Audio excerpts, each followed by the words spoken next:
Lokasi suatu tempat dapat kita lihat pada sebuah peta.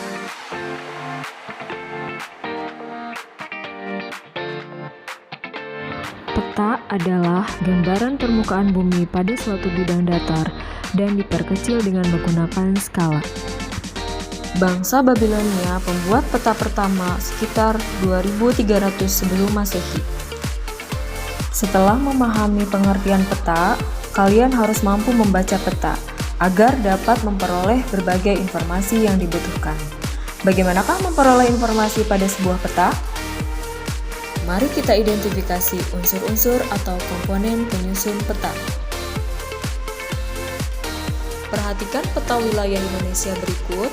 Mari kita identifikasi unsur-unsur atau komponen penyusunnya. 1. Judul peta menunjukkan isi yang akan disajikan pada peta tersebut. 2. Skala peta menunjukkan perbandingan antara jarak pada peta dengan jarak sesungguhnya di lapangan. Skala dibagi menjadi 2, skala angka dan skala garis atau skala grafis. Orientasi utara merupakan simbol yang biasanya berbentuk panah, menunjukkan orientasi arah utara pada peta tersebut atau arah mata angin lainnya. Simbol peta adalah tanda khusus untuk memudahkan pengguna peta dalam membaca dan memahami isi peta. Berdasarkan bentuknya, simbol peta dapat dibedakan menjadi 4. Ada simbol titik, simbol garis, simbol warna, dan simbol area. Garis koordinat adalah garis hayal pada peta berupa koordinat peta dalam bentuk garis lintang dan garis bujur. Inset merupakan peta kecil yang ada pada suatu peta untuk menunjukkan lokasi daerah yang dipetakan di antara lokasi lainnya yang lebih luas. Legenda peta menunjukkan keterangan simbol semua objek yang ada pada peta tersebut. Sumber peta menunjukkan orang atau lembaga yang membuat peta, sehingga bisa dinilai kualitas peta yang dihasilkannya. Materi selanjutnya mengenai letak dan luas Indonesia. Mari kita analisis bagaimanakah letak dan luas Indonesia serta pengaruhnya terhadap aspek ekonomi, sosial, dan budaya. Letak geografis adalah posisi suatu wilayah atau negara dilihat dari kenyataannya di permukaan bumi, atau letak suatu wilayah berdasarkan keadaan alam yang membatasinya. Di manakah letak geografis Indonesia? Secara geografis, Indonesia terletak di antara dua samudra, yaitu Samudra Hindia dan Samudra Pasifik, dan juga terletak di antara dua benua, yaitu benua Asia dan benua Australia. Mari kita amati negara-negara yang berbatasan dengan wilayah Indonesia. Di sebelah barat, Indonesia berbatasan dengan negara Singapura dan negara Malaysia bagian barat. Di sebelah utara, Indonesia berbatasan langsung dengan negara Malaysia bagian timur dan negara Brunei Darussalam. Di sebelah timur, Indonesia berbatasan langsung dengan negara Papua Nugini. Sedangkan di bagian selatan, Indonesia berbatasan langsung dengan negara Timor Leste.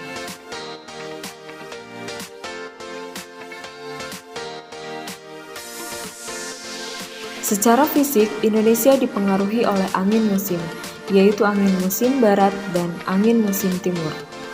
Angin ini berganti arah sebanyak 2 kali di dalam 1 tahun.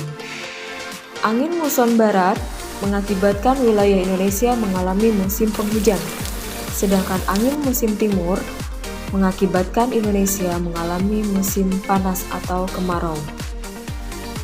Letak geografis Indonesia sangat strategis karena menjadi jalur lalu lintas perdagangan dunia antara negara-negara dari Asia Timur dengan negara-negara di Eropa, Afrika, Timur Tengah, dan India.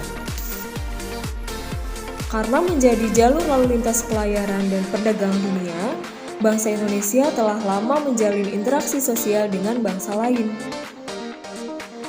Interaksi sosial melalui perdagangan tersebut selanjutnya menjadi jalan bagi masuknya berbagai agama ke dunia. Selain keuntungan, letak geografis Indonesia juga memberikan dampak yang merugikan. Budaya dari negara lain yang tidak selalu sesuai dengan budaya Indonesia kemudian masuk dan memengaruhi kehidupan budaya bangsa Indonesia.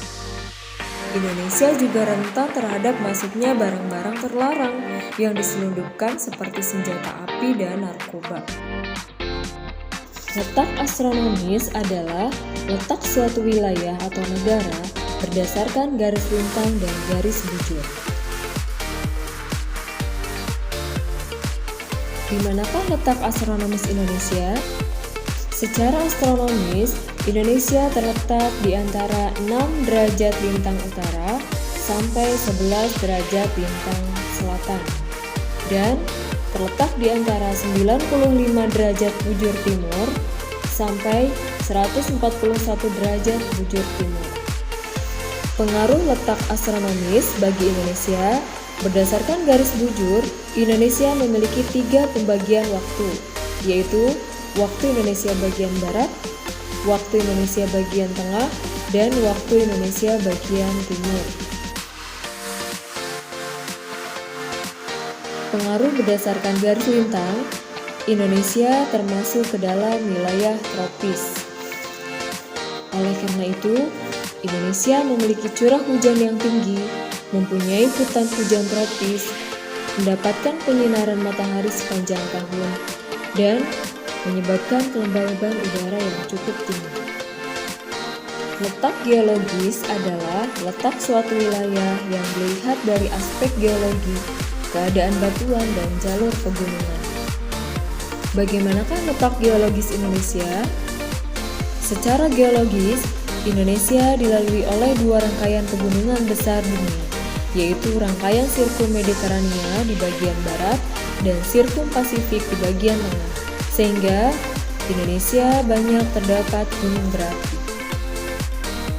Selain itu, Indonesia juga terletak pada titik pertemuan 3 lempeng litosfer atau tektonik besar, yaitu lempeng Indo-Australia, lempeng Eurasia, dan lempeng Pasifik, sehingga Indonesia sering dilanda gempa bumi.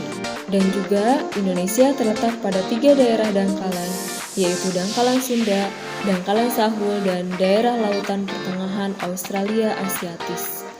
Selain letaknya yang strategis, Indonesia juga memiliki luas wilayah yang tergolong luas. Badan Informasi Geospasial atau disingkat BIG menyebutkan wilayah Indonesia terdiri atas daratan seluas 1.922.570 km persegi dan perairan seluas 3.257.483 km persegi. Jika dibandingkan dengan wilayah lainnya, maka luas wilayah Indonesia mencakup daratan dan lautan kurang lebih sama dengan Eropa atau hampir sama dengan Amerika Serikat atau Australia. Daratannya terdiri atas 13.466 pulau yang menjadikannya sebagai salah satu negara kepulauan terbesar di dunia. Banyaknya pulau membuat garis pantainya juga sangat besar, yaitu mencapai 99,30 km. Setelah mempelajari materi letak dan luas Indonesia, kita harus banyak bersyukur kepada Allah Subhanahu wa Ta'ala, karena kita tinggal di wilayah tropis seperti Indonesia ini. Sinar matahari selalu ada sepanjang tahun, dan suhu udara pun tidak ekstrim atau tidak jauh berbeda antar musimnya, sehingga masih cukup nyaman untuk melakukan berbagai kegiatan baik di dalam atau di luar rumah.